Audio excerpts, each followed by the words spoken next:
Hi friends, afternoon lunch என்னன்னு பார்க்கலாமா? இன்றைக்கி சிக்கன் கிரேவி வச்சுட்டு சிம்பிளாக லெமன் ரசம் வச்சிடலான்னு சொல்லிட்டு தான் இருக்கேன்.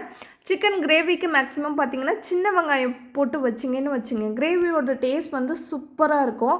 இன்றைக்கி ஏன் இந்த சிக்கன்லாம் வந்து செய்கிறோன்னா, இன்றைக்கி சரியான மழை வந்து பெய்யுதுங்க ஊரில். விட்டு விட்டு மழை பெஞ்சிட்டே இருக்குது.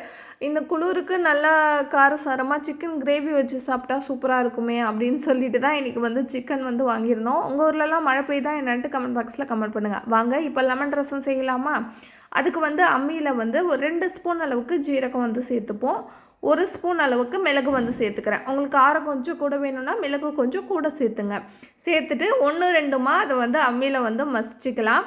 நீங்கள் அம்மியிலையோ அந்த இடிக்கிறது இருக்கும்ல, அந்த இதுலேயோ வச்சு இடிச்சிங்கன்னா டேஸ்ட் வந்து இன்னுமே சூப்பராக இருக்கும் மிக்ஸியில் அரைக்கிறதோட. இப்போ அதை 1 2மா அரைச்சாச்சு. இப்போ வந்து ஒரே ஒரு பெரிய வெங்காயத்தை எடுத்து கட் பண்ணி நசுக்கி வந்து எடுத்துக்கலாம் இந்த அம்மியிலேயே. இப்போ தோலோட பூண்டு வந்து ஒரு 10 பல் எடுத்துகிட்டு அதையுமே நசுக்கிக்கலாம். இப்போ எல்லாத்தையும் நசுக்கியாச்சு. ஒரு பிளேட்டில் வந்து எடுத்து வச்சுப்போம். இப்போ வாங்க லெமன் ரசம் செய்யலாம். ஃபஸ்ட்டு ஒரு பாத்திரத்தில் வந்து தண்ணி வந்து எடுத்துப்போம். நார்மலான தண்ணி தான். இதில் வந்து நம்ம புளிப்புக்கு தகுந்த மாதிரி லெமன் வந்து புழிஞ்சிக்கலாம். புழிஞ்சிட்டு தேவையான அளவு உப்பு சேர்த்துப்போம். 1/2 ஸ்பூன் அளவுக்கு மஞ்சத்தூள் வந்து சேர்த்துக்கலாம். சேர்த்துட்டு நம்ம இப்போ அம்மியில் வந்து நுணுக்கணும்ல, அதை வந்து இது கூட வந்து எல்லாத்தையுமே சேர்த்துப்போம்.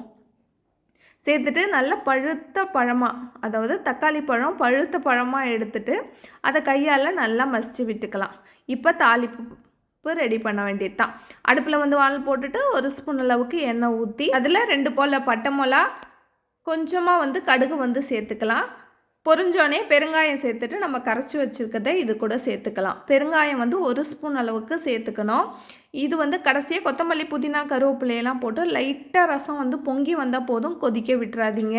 இந்த கொதிக்க விட்டுறாதீங்க ரசத்தை சொல்கிறாங்களே, இதே மாதிரி தான் எங்கள் அம்மா வந்து எனக்கு வந்து சொல்லியிருக்காங்க. அது ஏன்ட்டு தெரியல, ரசத்தை கொதிக்க விட்டுட்டா டேஸ்ட் வந்து மாறிடும், அதனால் இதே மாதிரி பொங்கி வந்தோடனே அப்படியே இறக்கி எண்ணத்தில் ஊற்றி மூடி வச்சிரு அப்படின்னு சொன்னாங்க. அது டேஸ்ட்டு மாறுமா என்னங்கிறது எனக்கு வந்து தெரியல.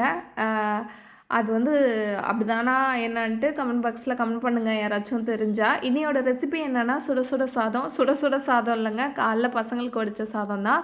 வடித்த சாதம், அது கூட வந்து கறி குழம்பு, லெமன் ரசம், ஆனியன் பச்சடி. இதுதான் வந்து இன்னையோட ரெசிபி. இந்த வீடியோ பிடிச்சிருந்தா குட்டியாக ஒரு லைக் போட்டுங்க. தேங்க்யூ, பாய்.